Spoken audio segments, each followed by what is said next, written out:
최근에 주변을 둘러보신 적 있으신가요?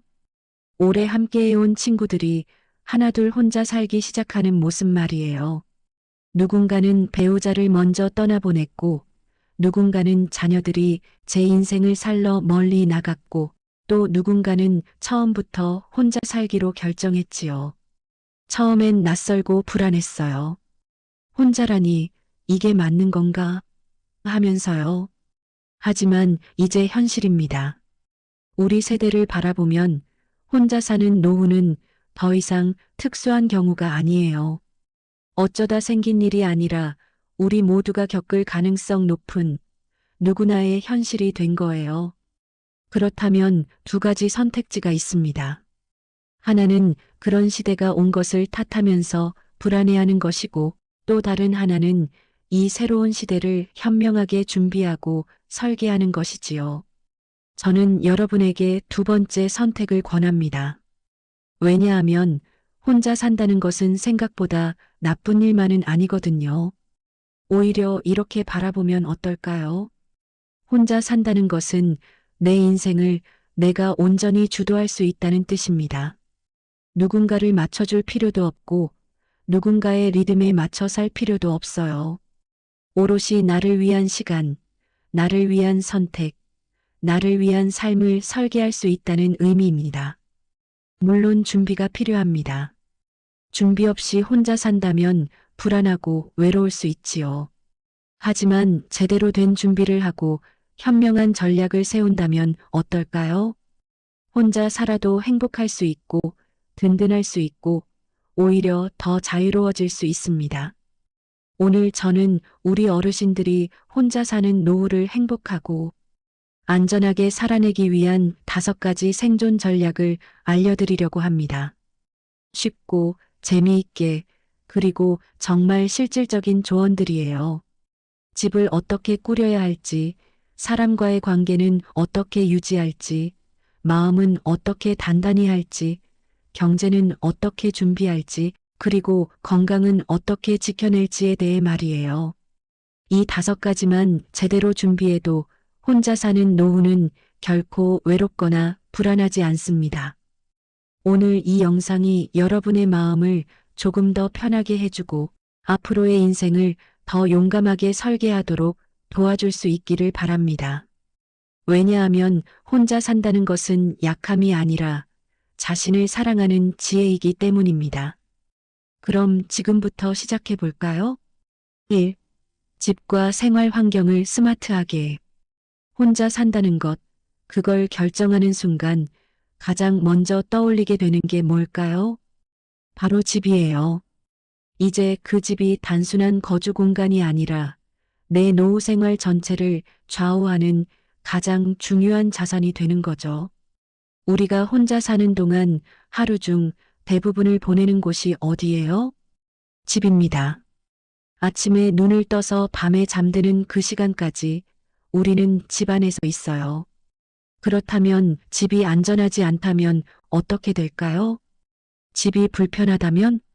집에서의 생활비가 계속 늘어난다면?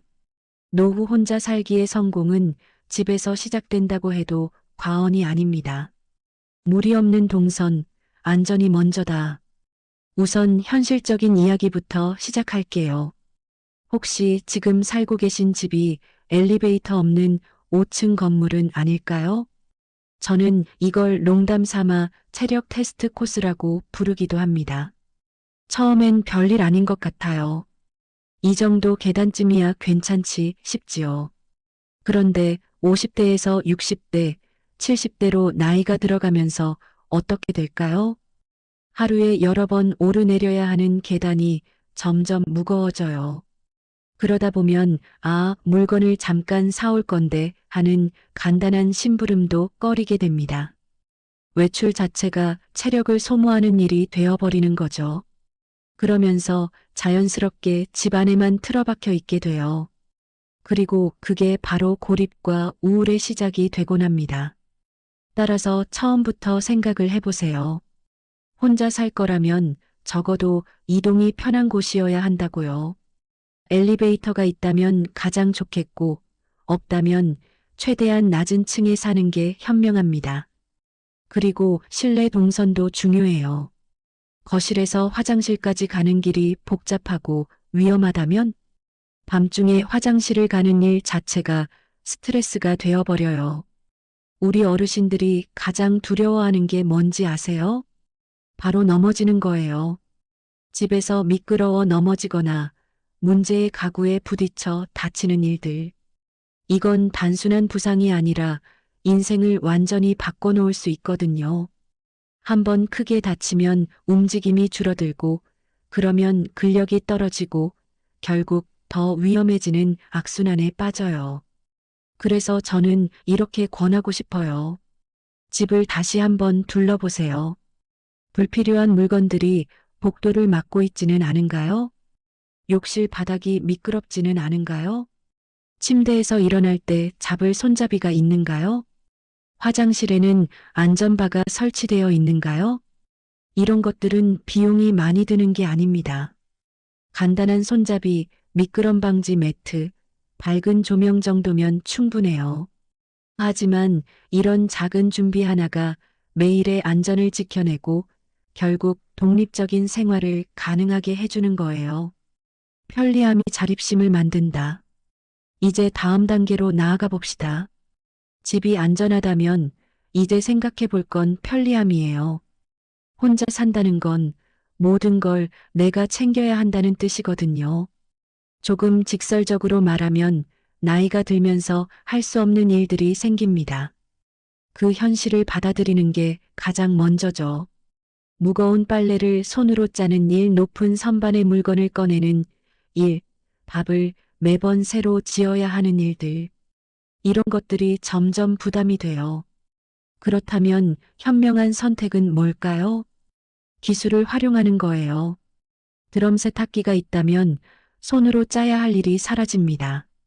로봇 청소기가 있다면 무거운 청소기를 들어야 할 일이 없어요. 밥솥에 밥을 한번 지으면 며칠을 보관했다가 먹을 수 있어요. 당신이 할 필요 없는 일을 기계에 맡기면 당신은 정말 필요한 일에 에너지를 쓸 수 있게 되는 거죠. 이건 게으름이 아닙니다. 이건 현명함입니다. 또 다른 예를 들어볼까요? 요즘 스마트 냉장고, 스마트 조명, 스마트 보안 시스템 같은 것들이 있어요. 그런 걸 어떻게 써? 하실 분들도 있겠지만 생각보다 간단합니다. 냉장고가 자신의 상태를 알려주면 굳이 문을 열어 확인할 필요가 없어요. 조명이 자동으로 켜진다면 밤에 어두운 집에서 헤맬 일이 없어요. 그리고 가장 중요한 건 이런 기술들이 응급 상황에서 생명을 살릴 수 있다는 거예요. 낙상 감지 기능이 있는 스마트워치를 찬다면 혹시 집에서 넘어졌을 때 자동으로 도움을 청할 수 있어요. 화재 감지 시스템이 있다면 위험을 빠르게 알아챌 수 있고요. 이런 기술은 우리를 덜 외로운 게 아니라 더 독립적으로 만들어줍니다. 왜냐하면 우리는 아들, 딸이 우리 엄마, 아빠가 혼자 있어도 괜찮을까봐 걱정하면서 자주 오는 것보다 안전하게 혼자 살 수 있다는 확신을 주는 게 훨씬 낫거든요. 생활비 현명하게 관리하기. 그런데 여기서 놓치기 쉬운 부분이 하나 있어요. 바로 비용이죠. 좋은 집, 편리한 집을 꿈꾸다 보면 생활비가 자꾸 늘어나요. 솔직한 이야기를 해볼게요. 혼자 산다는 건 매우 비효율적일 수 있습니다. 가족이 함께 산다면 한 번 밥을 지을 때 여러 명이 먹으니까 에너지 효율도 좋고 비용도 절약되죠. 하지만 혼자 산다면 한 명 밥 짓고, 한 명 전기 쓰고, 한 명 수도를 틀어요. 모든 생활비가 분산되지 않고 오롯이 내 몫이 되는 거죠. 따라서 처음부터 현실적인 계산을 해야 합니다. 집 한 채를 유지하는 데 드는 관리비, 가스비, 전기비, 수도비를 한번 계산해 보세요. 그리고 보험료, 수리비 같은 예상치 못한 지출도요. 혼자 산다면 이 모든 게 내 부담이 된다는 걸 명확히 인식하는 게 중요합니다. 그럼 어떻게 해야 할까요? 몇 가지 현명한 방법이 있어요. 첫째, 집의 크기를 현실적으로 조정하세요. 큰 집에 혼자 산다는 건 불필요한 공간을 유지비로 갚는 거나 다름없어요. 혼자 살기에 충분한 작은 집 또는 원룸이나 투룸 정도면 충분하지 않을까요? 청소도 쉽고 관리비도 적게 들고 무엇보다 심리적으로도 편해요. 둘째, 에너지 효율을 높이세요. LED 조명으로 바꾸기, 단열을 잘하기, 에어컨, 실외기를 깨끗하게 유지하기 같은 작은 노력들이 모이면 연간 전기료를 꽤 줄일 수 있어요. 셋째, 불필요한 구독 서비스를 정리하세요. 요즘 아무도 모르게 자동 결제되는 서비스들이 많잖아요. 한 달에 한 번 정도 결제 내역을 확인해 보세요. 깜짝 놀랄 정도로 불필요한 지출이 있을 수 있어요. 넷째, 집안에서 할 수 있는 유지 보수는 직접 배워서 하세요. 싱크대 막혔을 때, 선풍기 청소할 때, 화장실 누수 초기 대응 같은 것들, 영상 몇 개 보고 배우면 수리비를 꽤 절약할 수 있습니다. 마지막으로 꼭 말하고 싶은 게 있어요. 집은 단순한 거주 공간이 아니라는 거죠. 집은 나의 마음을 담는 공간입니다. 혼자 사는 노후에 가장 필요한 건 뭘까요? 경제력도 중요하지만 사실 마음의 안정감입니다. 내가 돌아올 수 있는 안전한 공간이 있다는 확신. 그게 바로 집이 주는 가장 큰 선물이에요. 따라서 집을 가꾸는 것, 그것도 일종의 자기 사랑입니다. 불편한 집에 그냥 사는 것보다 조금 투자를 해서라도 안전하고 편리하고 편안한 집을 만드는 것. 그것이 혼자 사는 노후를 행복하게 만드는 가장 첫 번째 발걸음입니다. 우리는 집이 있기 때문에 매일 밤 편안하게 잠들 수 있어요. 집이 있기 때문에 우리를 기다려주는 공간이 있다는 안도감을 느껴요. 혼자여도 결코 혼자가 아닌 이유가 그 집이 있기 때문이거든요. 따라서 지금부터 시작하세요. 내 집을 현명하게 설계하고 안전하게 꾸미고 효율적으로 관리하세요. 그것이 혼자 사는 노후의 든든한 첫 번째 기초가 될 것입니다. 2.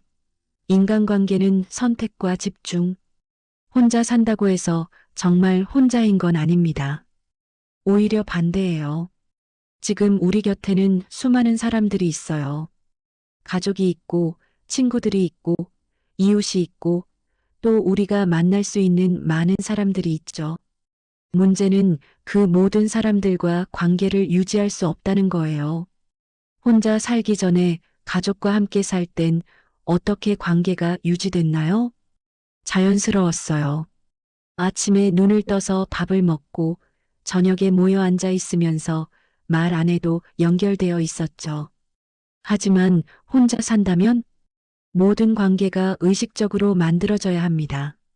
전화도 걸어야 하고 만남도 주선해야 하고 시간도 낼 수 있어야 해요. 여기서 가장 중요한 깨달음이 있습니다. 혼자 산다는 건 모든 관계를 다 유지할 수 없다는 뜻이에요. 그리고 그건 나쁜 게 아니라 오히려 우리에게 주어진 현명한 기회입니다. 왜냐하면 우리는 이제 정말 필요한 사람들, 정말 의미 있는 관계에 집중할 수 있기 때문이거든요. 먼저 가족 관계부터 생각해 봅시다. 많은 어르신들이 혼자 사는 이유 중 하나가 자녀들과의 분리였어요.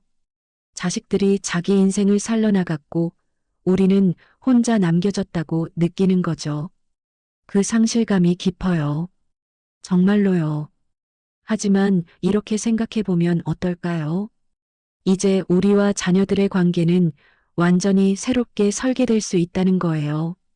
더 이상 일상적으로 모든 걸 챙겨주는 부모의 역할이 아니라 선택받은 시간들을 함께 보내는 어른과 어른의 관계가 될 수 있다는 뜻입니다.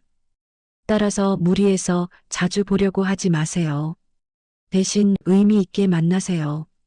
한 달에 한 번 또는 분기마다 한 번씩 정해진 시간에 만나는 게 훨씬 낫습니다. 자주 만나지 못해도 불안해하지 마세요. 대신 통화를 습관화하세요. 주말에 한 번, 또는 월요일 아침에 한번 전화해서 안부를 묻는 거죠. 그것만으로도 충분해요. 그리고 여기서 정말 중요한 게 있어요. 자녀들에게 너무 의존하지 않으려고 노력하세요. 혼자 산다는 건 자신의 삶을 스스로 책임진다는 뜻이거든요. 물론 아플 때, 정말 필요할 때는 자녀들에게 도움을 청할 수 있어야 하지만 일상적인 것들까지 의존하려 하면 자녀들도 부담을 느껴요. 그리고 그 부담이 쌓이면 관계가 멀어져요. 따라서 이렇게 생각하세요. 자녀들은 내 인생의 전부가 아니라 내 인생의 일부예요. 중요한 일부지만 그래도 일부라는 거죠. 그럼 친구들은 어떨까요? 우리 또래 친구들, 함께 나이 들어가는 친구들. 이들과의 관계는 정말 소중합니다. 왜냐하면 같은 시대를 살았고, 같은 경험을 했고, 지금 같은 노후를 맞이하고 있기 때문이에요. 그들은 우리를 가장 잘 이해하는 사람들입니다. 하지만 현실은 어떨까요? 친구들도 하나둘 멀어져요. 누군가는 자식 손주 보느라 바쁘고, 누군가는 아파서 못 나가고, 누군가는 다른 도시로 이사를 가요. 그렇다고 관계를 포기하지 마세요. 대신 다르게 연락하세요. 주기적으로 연락하고 특별할 필요 없이 만나세요. 커피 한 잔 마시는 것도 좋고 공원에서 산책하는 것도 좋아요. 격식이나 준비 없이 편하게 만나는 게 오래 유지되는 관계의 비결입니다. 그리고 이웃.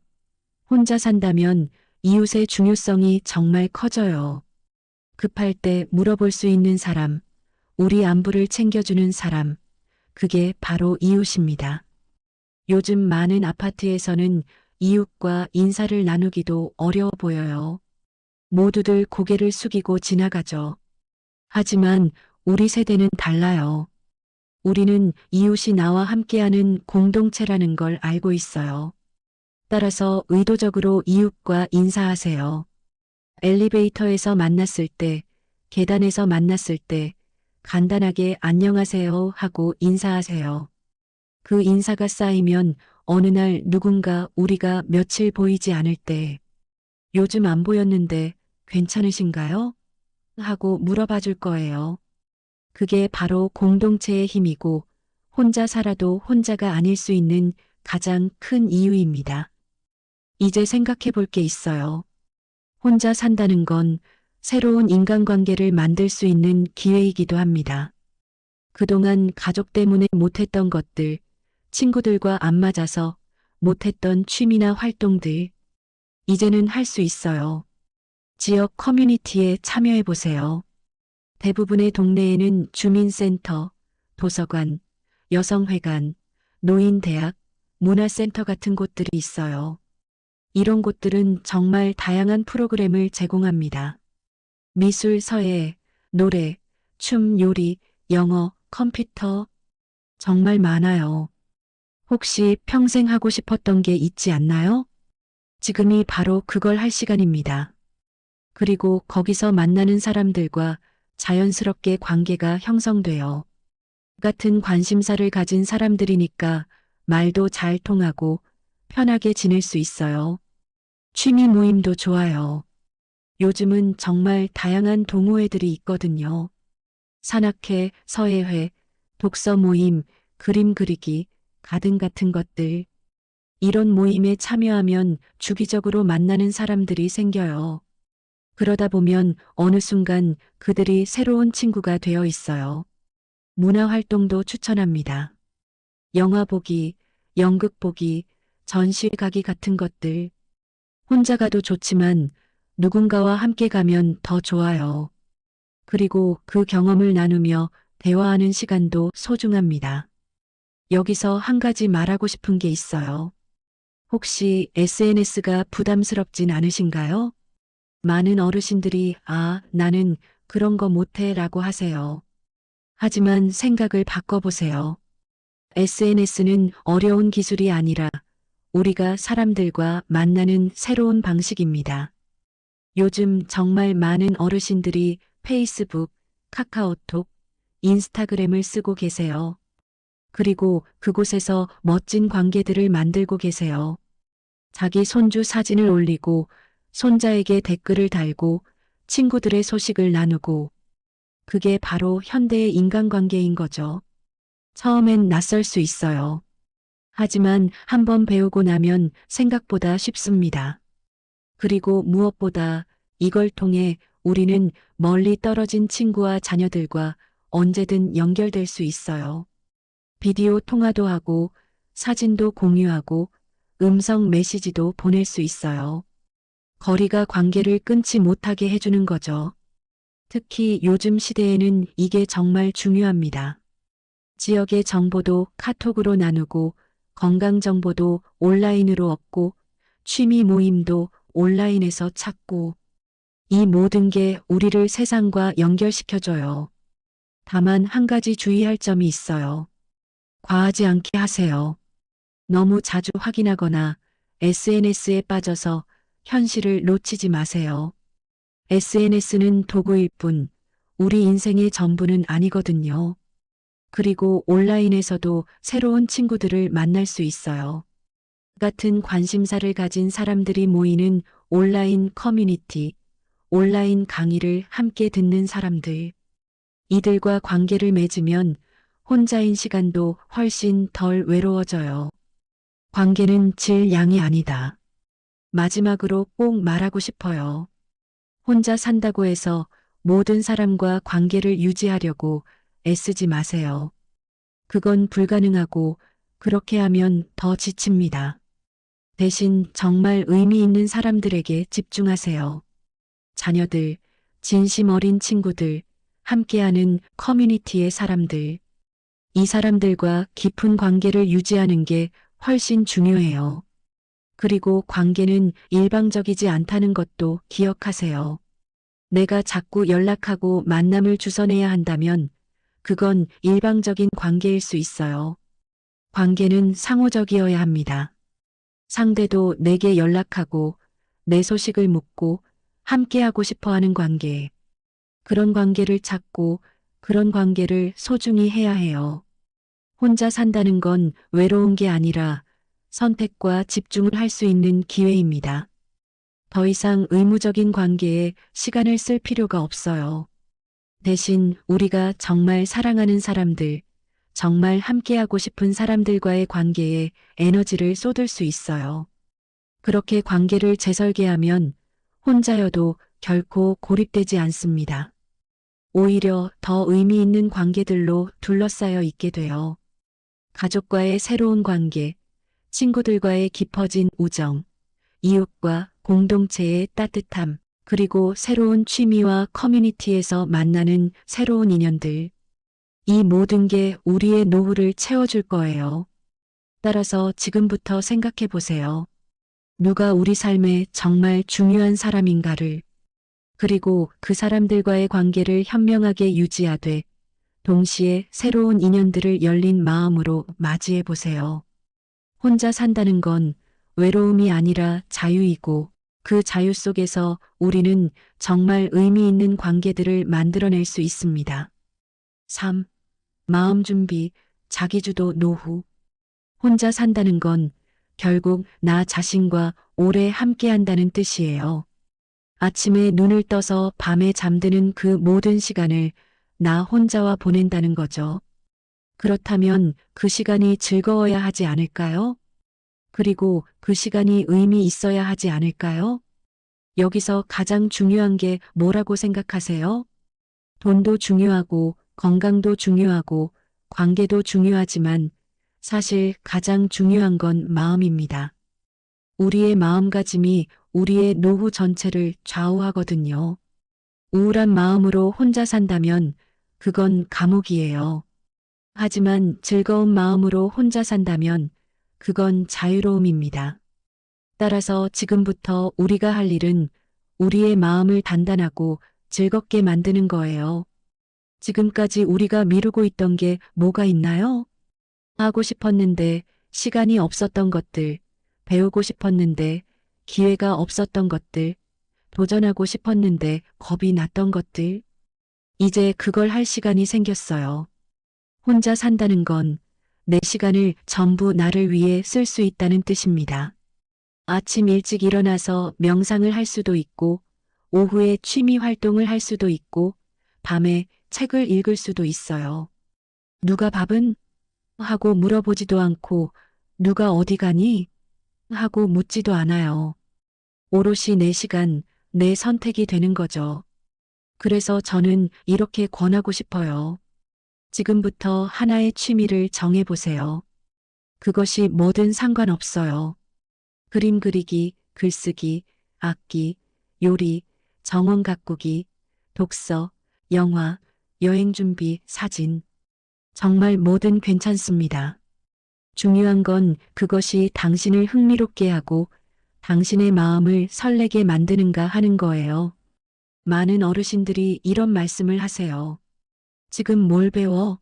나이가 몇인데 새로 시작해? 하면서요. 하지만 생각을 바꿔보세요. 지금이 가장 좋은 시간입니다. 왜냐하면 우리는 더 이상 누군가를 위해 살 필요가 없거든요. 오롯이 나를 위해, 나의 즐거움을 위해 시간을 쓸 수 있다는 거. 그게 얼마나 큰 축복인지 아세요? 그리고 한 가지 더 있어요. 취미는 단순한 오락이 아니라 우리의 마음을 건강하게 유지하는 약입니다.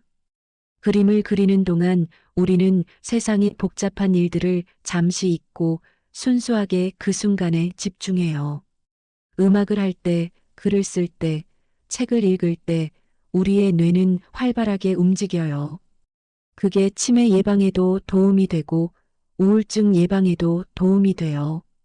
어떤 취미를 선택하든 꾸준히 해보세요. 처음 며칠은 즐거워하다가 금방 그만두는 사람들이 많아요.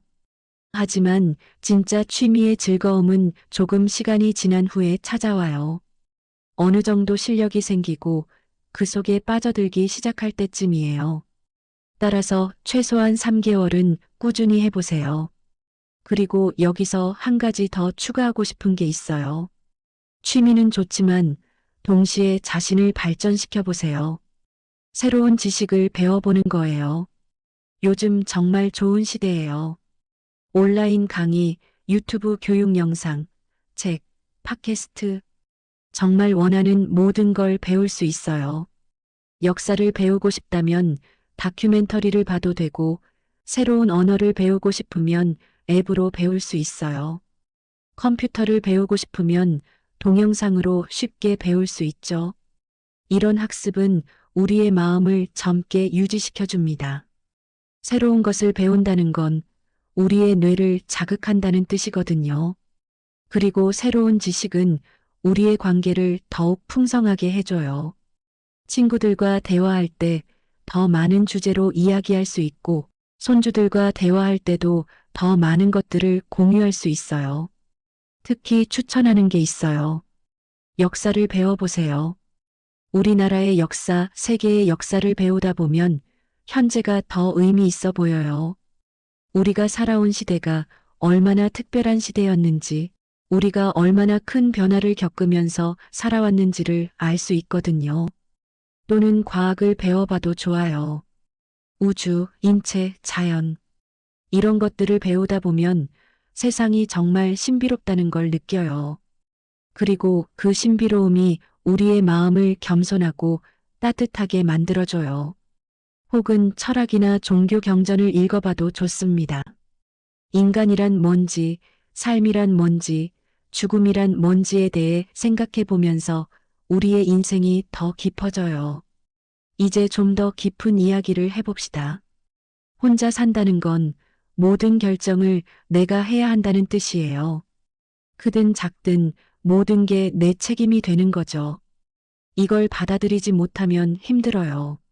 하지만 이걸 받아들이면 그게 바로 자유입니다. 지금까지 우리는 얼마나 많은 결정을 남에게 맡겼나요? 남편이 하는 대로 따랐고, 자녀들 의견을 존중했고, 주변 사람들의 눈치를 봤어요. 그건 나쁜 게 아니에요. 가족을 위한 배려였고, 사랑이었죠. 하지만 그만큼 내 결정의 자유가 제한되어 있었던 거예요. 이제는 다릅니다. 내가 하고 싶은 게 있다면 나 말고 누구를 기다릴 필요가 없어요. 내가 좋다고 생각하는 걸 하면 돼요. 내가 필요하다고 판단하면 그대로 행동할 수 있어요. 하지만 여기서 조심해야 할 게 있습니다. 이 자유를 올바르게 사용해야 한다는 거예요. 우리는 이제 심리적으로 성숙해야 해요. 충동적으로 결정하지 않고 깊이 생각해서 결정하기, 자신의 선택에 책임을 지기, 실수했을 때 인정하고 배우기, 이런 것들이 바로 성숙한 의사결정이거든요. 따라서 중요한 결정을 할 때는 서두르지 마세요. 하룻밤을 재워보고 며칠을 생각해보고 필요하면 신뢰할 수 있는 사람과 상담해 보세요. 그리고 결정했으면 그 결정의 결과를 받아들이세요. 비난하지 말고 후회하지 말고 거기서 배워요. 이렇게 하다 보면 우리는 정말 독립적인 어른이 되어요. 누군가의 조언을 듣지만 최종 결정은 내가 하는 그런 성숙한 어른이 되는 거죠. 그리고 그런 어른이 되는 것, 그게 바로 우리 노후의 품격을 결정해요. 마지막으로 꼭 말하고 싶은 게 있어요. 우리가 매일 느껴야 할 감정은 뭘까요? 바로 오늘 내가 해냈다는 성취감입니다. 크게 생각할 필요 없어요. 장대한 목표를 세우고 인생을 바꿀 필요도 없어요. 그냥 작은 성공들, 소소한 성취들을 매일 경험해 보세요. 오늘 계획했던 일을 다 했다는 성취감, 새로운 음식을 만들어서 맛있게 먹었다는 만족감, 어려워 보였던 스마트폰 앱을 배워서 써봤다는 쾌감, 친구한테 전화해서 좋은 대화를 나눴다는 기쁨, 오늘 날씨가 좋아서 산책을 갔다는 뿌듯함, 이런 작은 것들 말이에요. 이런 작은 성공들이 모이면 어떻게 될까요? 그것들이 바로 우리의 자신감이 되어요. 그 자신감이 우리를 계속 앞으로 나아가게 해줘요. 그리고 그렇게 매일 작은 성공을 경험하면서 우리는 우리의 인생을 주도하게 되는 거예요. 따라서 매일 아침 일어났을 때 오늘의 작은 목표를 세워보세요. 꼭 거창할 필요는 없어요. 오늘은 산책을 가야겠다. 오늘은 이 책 10페이지를 읽어야겠다. 오늘은 딸한테 전화를 해야겠다. 오늘은 새로운 반찬을 만들어 봐야겠다. 이 정도면 충분해요. 그리고 저녁이 되었을 때 그 목표를 이루었는지 확인해 보세요. 이루었다면 자신에게 오늘 잘했어라고 말해줘요. 실패했다면 내일은 더 잘할 수 있겠지라고 생각해요. 그게 바로 자신을 격려하는 방법이고 마음을 건강하게 유지하는 방법입니다. 이런 작은 성취감들이 모이면 어느 날 우리는 이렇게 말할 수 있게 돼요. 내 인생 나쁘지 않은데? 혼자 살아도 우리는 우리의 삶을 주도할 수 있어요. 매일 작은 선택을 하고 매일 작은 성공을 경험하면서 우리는 우리만의 멋진 노후를 만들어가는 거죠. 따라서 지금부터 이렇게 생각해 보세요. 혼자 산다는 건 약함이 아니라 내 인생을 온전히 내가 주도한다는 의미예요. 그 자유 속에서 나는 무엇을 하고 싶은가? 나는 어떤 사람이 되고 싶은가? 그런 질문들을 자신에게 던져보세요. 그리고 그 답을 찾기 위해 작지만 확실한 발걸음을 내딛기 시작하세요. 그렇게 하다 보면 혼자인 시간도 외로운 게 아니라 소중해져요. 왜냐하면 그 시간에 우리는 우리 자신과 만나고 우리가 정말 원하는 게 뭔지 알아가고 조금씩 우리를 사랑하게 되기 때문이거든요. 4. 재정 독립이 생존의 시작. 솔직한 이야기를 해봅시다. 혼자 산다는 건 결국 경제 문제로 귀결돼요. 집이 아무리 좋아도, 관계가 아무리 좋아도, 마음이 아무리 단단해도 돈이 없으면 모든 게 무너져요. 그래서 이 부분이 정말 중요합니다. 많은 어르신들이 이런 불안감을 가지고 있어요. 내가 번 돈이 다 떨어지면 어쩌지? 연금만으로 살아갈 수 있을까? 갑자기 큰 병에 걸리면 어떻게 하지? 이런 걱정들 말이에요. 이런 불안감은 우리가 무지해서가 아니에요. 오히려 현실을 제대로 봐서 나오는 당연한 감정입니다. 하지만 여기서 중요한 건 그 불안감을 그대로 두지 말고 현명하게 대비하는 거예요. 지금부터 그 방법을 알려드릴게요. 먼저 해야 할 일은 이거예요. 당신의 현재 상황을 정확히 파악하는 것. 눈을 감고 싶은 심정도 알지만 반드시 해야 해요. 한번 깊숨을 쉬고 종이에 적어보세요. 혹은 핸드폰 메모장에 정리해 보세요. 첫 번째, 현재 내가 가진 자산은 얼마인가? 집이 있다면 집의 가치, 은행에 있는 저축금, 보험, 주식, 부동산, 이런 것들을 전부 적어봐요. 정확하지 않아도 괜찮아요. 대략적인 규모를 파악하는 게 중요하니까요. 두 번째, 매달 들어오는 수입은 얼마인가? 이게 정말 중요해요. 우리는 이제 월급이 없어요. 대신 연금이 있죠. 국민연금도 있고, 직업연금도 있고, 개인연금도 있을 거예요. 이 모든 걸 합쳐서 매달 얼마가 들어오는지 정확히 계산해 보세요. 그리고 그 외에 임대료 수입이 있다면 그것도 포함하세요. 세 번째, 그 수입으로 매달 나가는 지출은 얼마인가? 이게 가장 중요한 부분이에요. 집에 있는 관리비, 가스비, 전기비, 수도비, 인터넷비, 휴대폰비 같은 기본적인 것들, 그리고 식비, 의료비, 의약품비, 옷, 교통비 같은 생활비, 이런 것들을 다 더해보세요. 혹시 깜짝 놀라진 않으셨나요? 우리가 인식하지 못하는 사이에 얼마나 많은 돈이 나가가는지 알게 되거든요. 특히 작은 것들이 쌓이면 생각보다 훨씬 커요. 한 달에 5천 원짜리 커피를 매일 마신다면 1년에 180만 원이 되거든요. 네 번째, 그럼 남는 게 있나? 들어오는 수입에서 나가는 지출을 빼봐요. 만약 매달 마이너스가 나온다면 그건 정말 심각한 신호예요. 지금 당장 대책을 세워야 해요.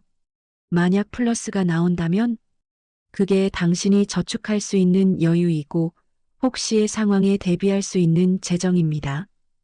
이런 계산을 해봤을 때 많은 어르신들이 내가 생각보다 문제없네 라고 하시는 경우도 있고 이건 좀 심하네라고 하시는 경우도 있어요.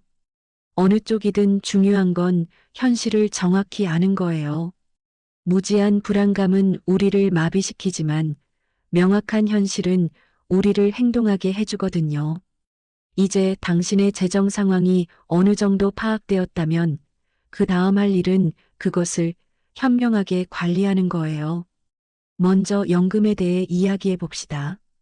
우리는 연금의 모든 걸 기댈 수 없어요. 연금만으로는 충분하지 않은 경우가 많거든요. 특히 의료비나 갑작스러운 큰 지출이 생기면 금방 부족해져요. 따라서 연금 외에 추가 수입을 만드는 것이 중요합니다. 가장 현실적인 방법은 이거예요. 당신이 가진 자산을 활용하는 것. 예를 들어 집이 두 채라면 한 채는 월세로 놓고 월세 수입을 받을 수 있어요. 혹은 당신이 살지 않는 공실이 있다면 그것을 월세로 놓을 수도 있죠. 이건 꾸준한 추가 수입이 되어요. 저축도 중요합니다. 연금 외에 저축이 있다면 그게 당신의 든든한 보험이 돼요. 따라서 매달 조금이라도 저축하려는 노력을 해보세요. 큰 돈일 필요는 없어요. 매달 5만 원, 10만 원이라도 꾸준히 저축하면 그게 모여서 큰 금액이 되어요. 그리고 그 저축이 있다는 것만으로도 우리의 마음이 편해져요. 투자에 대해서도 생각해 봐야 해요. 많은 어르신들이 투자라고 하면 두려워하세요. 복잡하고 어려울 것 같다. 손해볼까봐 무섭다. 이런 생각 말이에요. 그런데 현실을 봐봅시다. 저축만으로는 인플레이션을 따라갈 수 없어요. 물가는 계속 올라가는데 은행 이자율은 거의 제로에 가깝거든요. 따라서 조금의 투자는 필요합니다. 하지만 우리 어르신들에게 맞는 투자가 있어요. 매우 안전한 투자 말이에요. 예를 들어 채권 펀드, 배당금 우량주, 인덱스 펀드 같은 것들. 이런 것들은 변동성이 크지 않으면서도 꾸준한 수익을 줄 수 있어요.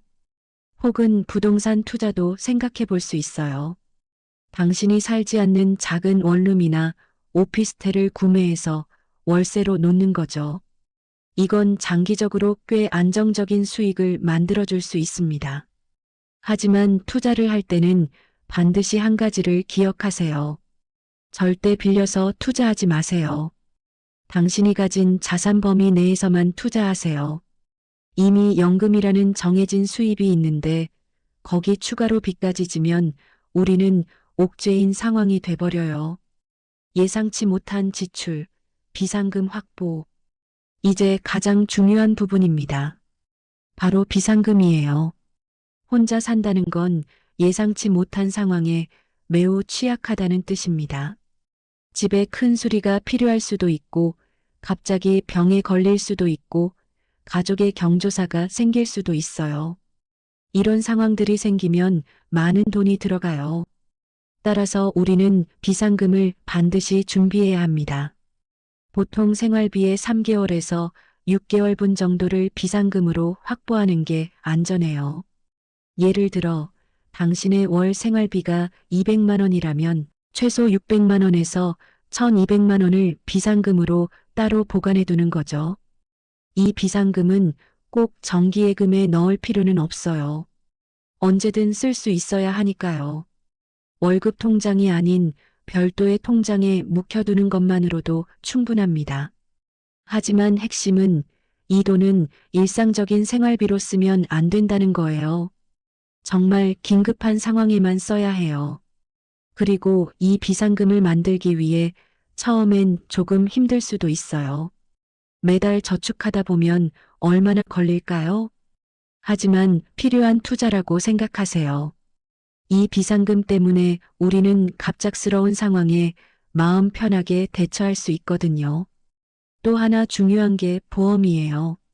많은 어르신들이 나이 들어서 보험은 이미 비싸지 않나? 라고 생각해요. 맞는 말입니다. 나이가 들수록 보험료는 올라가요. 그래서 더더욱 보험이 필요한 거예요.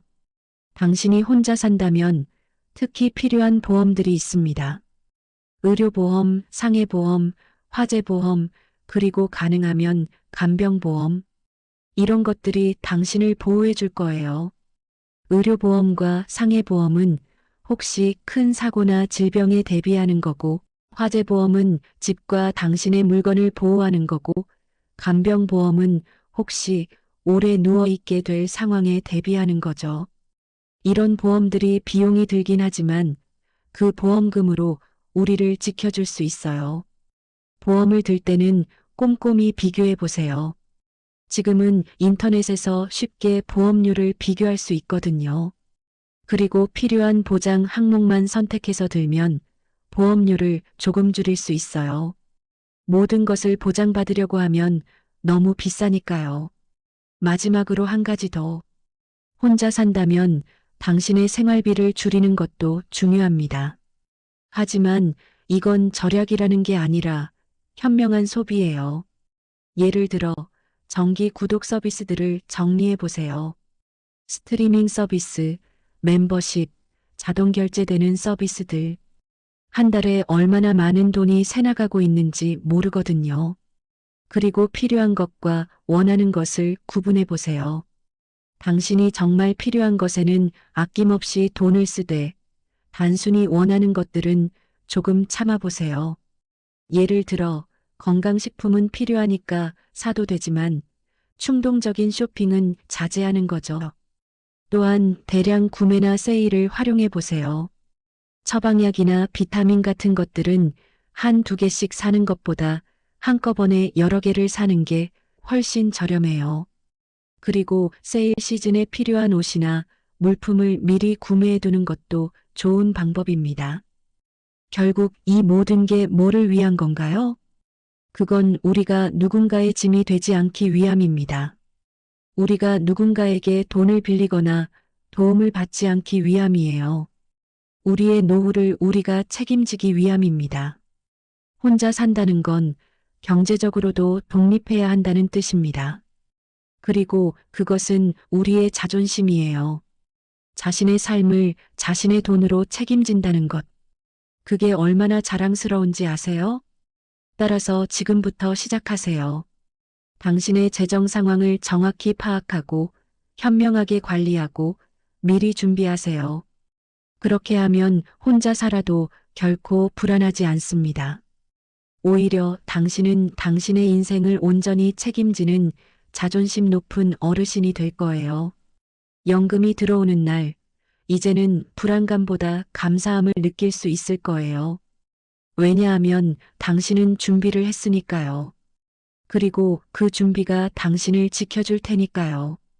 재정 독립, 그것이 바로 혼자 사는 노후를 행복하게 만드는 가장 탄탄한 기초입니다.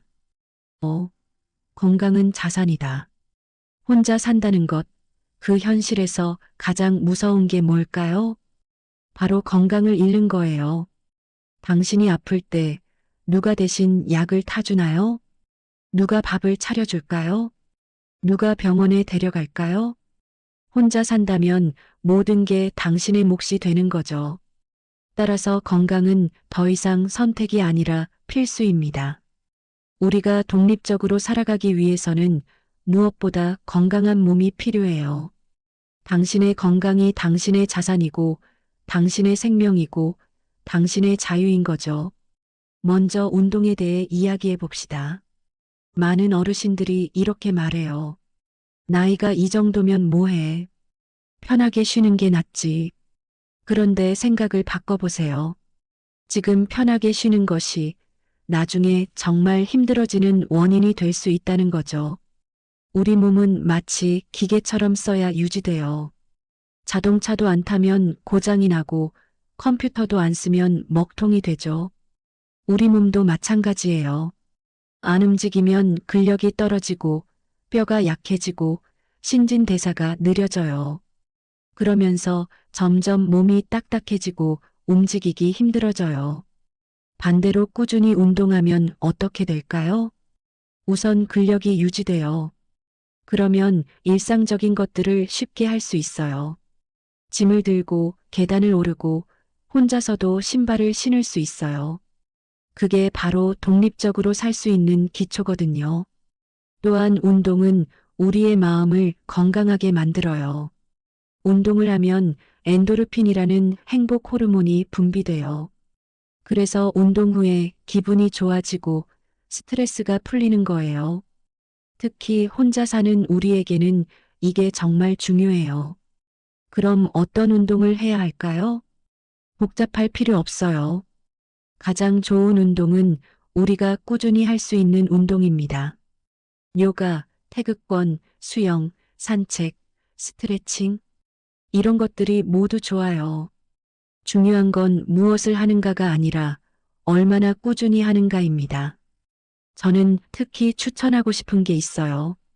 바로 아침 산책입니다. 매일 아침 30분에서 1시간 정도 산책을 해보세요. 밝은 햇빛을 받고 신선한 공기를 마시고 우리 동네를 다니며 운동을 하는 거죠. 이건 운동일 뿐만 아니라 이웃과 인사할 수 있는 기회도 되고 우리 동네를 더 잘 알 수 있게 해줍니다. 혹은 집에서 간단한 운동을 해도 좋아요. 유튜브에는 어르신들을 위한 운동 영상이 정말 많거든요. 의자에 앉아서 할 수 있는 운동, 혼자 할 수 있는 스트레칭, 근력을 키우는 운동들. 이런 것들을 따라 해보는 것도 정말 좋은 방법입니다. 운동과 함께 중요한 게 유연성입니다. 나이가 들면서 우리의 몸은 점점 딱딱해져요. 특히 허리, 다리, 어깨 같은 곳들이요. 그러면서 움직임의 범위가 줄어들고 작은 충격에도 다치게 돼요. 따라서 꾸준한 스트레칭이 정말 중요합니다.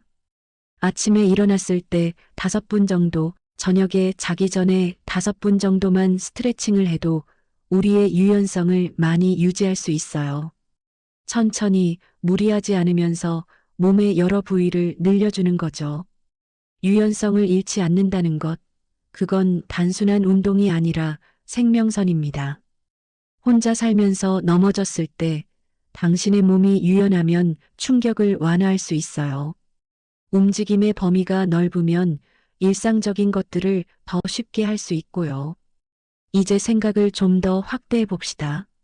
운동도 중요하지만 정기적인 건강검진도 정말 중요합니다. 많은 어르신들이 나는 괜찮아, 검진 받을 필요 없어라고 하세요. 하지만 그건 잘못된 생각이에요. 건강상 문제는 대부분 증상이 없을 때 진행돼요. 혈압이 올라가도 모르고, 혈당이 높아져도 모르고, 콜레스테롤이 쌓여도 모르죠. 그러다가 어느 날 갑자기 쓰러지는 거예요. 그래서 정기검진이 정말 중요한 거입니다. 최소한 1년에 한두 번은 건강검진을 받아보세요. 혈압, 혈당, 콜레스테롤, 심전도, 암검진 같은 기본적인 것들을 검사해야 해요. 그리고 그 결과를 꼼꼼히 봐야 합니다. 혹시 의사가 뭔가를 지적했다면 그걸 가볍게 여기지 마세요. 조금 높네요. 관찰해봐야겠네요. 이런 말들도 중요한 신호예요. 그렇다면 약을 먹거나 생활 습관을 바꾸거나 추가 검사를 받아야 할 수도 있어요. 특히 혼자 산다면 정기 검진은 더더욱 중요합니다. 왜냐하면 누가 당신의 건강을 챙겨줄 사람이 없거든요. 당신이 당신의 건강을 챙겨야 해요. 혹시 당신이 아프다면? 혼자 살 때 가장 무서운 상황이죠. 집에서 쓰러졌는데 누가 발견할까요? 응급이 생겼는데 누가 신고할까요? 따라서 우리는 미리 대비해야 합니다. 첫째, 응급 상황일 때 누구를 부를 것인지 미리 정해두세요. 자녀, 친구, 이웃. 누군가는 알고 있어야 해요. 그리고 그 사람의 전화번호를 눈에 띄는 곳에 적어둬요. 둘째, 응급의료 서비스를 알아두세요. 119에 전화하면 도움이 온다는 걸 꼭 기억하세요. 비용이 들까봐 걱정하는 분들도 있는데 생명이 중요한 거죠. 응급 상황이면 우선 119에 신고하세요. 셋째, 자신이 먹는 약들을 정리해 두세요. 어떤 약을 먹고 있는지, 알레르기는 뭔지, 과거 질병은 뭔지, 이런 정보들이 응급 상황에서 의료진을 도와줄 수 있어요. 따라서 약병이나 처방전을 한 곳에 모아두고 가급적이면 스마트폰의 사진으로도 저장해 두세요. 넷째, 낙상 감지 기능이 있는 스마트워치나 목걸이형 긴급 알림 장치를 고려해 보세요. 혹시 넘어졌을 때 자동으로 도움을 청할 수 있거든요. 이건 생명을 살릴 수 있는 기기입니다. 건강의 또 다른 중요한 부분은 먹는 것입니다. 우리는 우리가 먹는 것으로 이루어져 있거든요. 당신이 뭘 먹는가에 따라 당신의 건강이 결정돼요. 혼자 산다고 해서 대충 먹지 마세요. 편의점 음식, 인스턴트, 나트륨이 많은 음식들. 이런 것들은 당신의 몸을 천천히 망가뜨려요. 특히 혼자 산다면 당신이 챙겨 먹지 않으면 아무도 챙겨주지 않아요. 따라서 의도적으로 좋은 음식을 먹으려고 노력하세요. 신선한 야채, 단백질, 통곡물. 이런 것들이 기본이에요. 그리고 너무 짜지 않게, 너무 자극적이지 않게 조리해서 먹으세요. 혼자 산다는 게 음식 면에서 약점이 될 수도 있어요. 한 끼 밥을 하기가 번거롭고 혼자 먹기는 자꾸 덜 챙기게 되니까요. 따라서 주말에 조금씩 요리해서 냉동실에 보관해 두거나 간편하게 데워 먹을 수 있는 반찬을 준비해 두세요. 그렇게 하면 평일에는 편하게 먹을 수 있어요. 특히 염분 섭취를 조절하세요.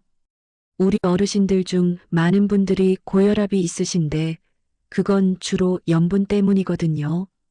국을 조금 덜 짜게, 반찬에 소금을 조금 덜 넣기.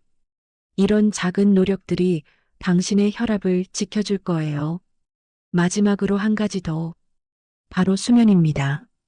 많은 어르신들이 나이가 들면서 잠을 못 자요. 나이가 들면 자는 시간도 줄어드는 거 아닌가? 라고 하시지만 그게 아니에요.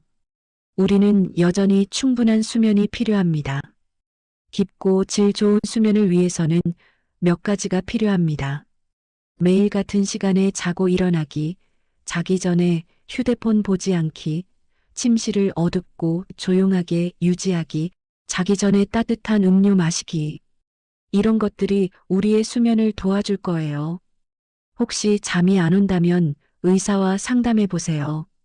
수면제가 필요할 수도 있고 다른 건강 문제 때문일 수도 있으니까요. 어쨌든 수면은 우리의 건강을 유지하는 가장 기본적인 것이에요. 결국 모든 게 건강으로 귀결돼요. 당신의 건강이 좋아야 당신은 혼자여도 독립적으로 살 수 있어요. 건강이 좋아야 당신은 하고 싶은 것들을 할 수 있어요. 건강이 좋아야 당신은 누군가의 짐이 되지 않을 수 있어요. 따라서 지금부터 시작하세요. 매일 조금씩 움직이고 정기적으로 검진을 받고 좋은 음식을 먹고 충분히 자세요. 이런 작은 습관들이 모이면 당신의 몸은 당신이 원하는 만큼 움직일 수 있는 건강한 몸으로 유지될 거예요. 혼자 산다는 건 당신의 몸이 당신의 가장 큰 자산이라는 뜻입니다. 따라서 그것을 소중히 보살피세요. 그렇게 하면 우리는 나이가 들어도 여전히 자유롭고 여전히 당당하고 여전히 우리 인생의 주인이 될 수 있습니다. 건강은 자산이 아니라 우리의 삶 그 자체입니다. 지금까지 혼자 사는 노후를 행복하고 안전하게 살아내기 위한 5가지 생존 전략을 함께 나눠봤습니다. 먼저 집입니다. 안전하고 편리하고 효율적으로 가꾼 집이 얼마나 중요한지 알았어요. 그 집이 우리의 안식처이고 우리의 기지가 되니까요. 다음은 인간관계예요. 혼자 산다고 고립되지 마시고 가족과 친구, 이웃과 지역 커뮤니티를 현명하게 활용하면서 선택과 집중을 해야 한다는 거. 그렇게 하면 혼자여도 결코 외롭지 않습니다. 세 번째는 마음입니다. 취미와 자기계발로 우리 자신을 계속 발전시키고 매일 작은 성취감을 느끼면서 우리의 노후를 주도해야 한다는 걸 배웠어요. 네 번째는 재정입니다. 연금과 저축, 투자를 현명하게 관리하고 비상금을 준비해서 경제적으로 독립해야 한다는 거. 그것이 바로 우리의 자존심이니까요. 마지막은 건강입니다. 꾸준한 운동, 정기검진, 올바른 식습관, 충분한 수면.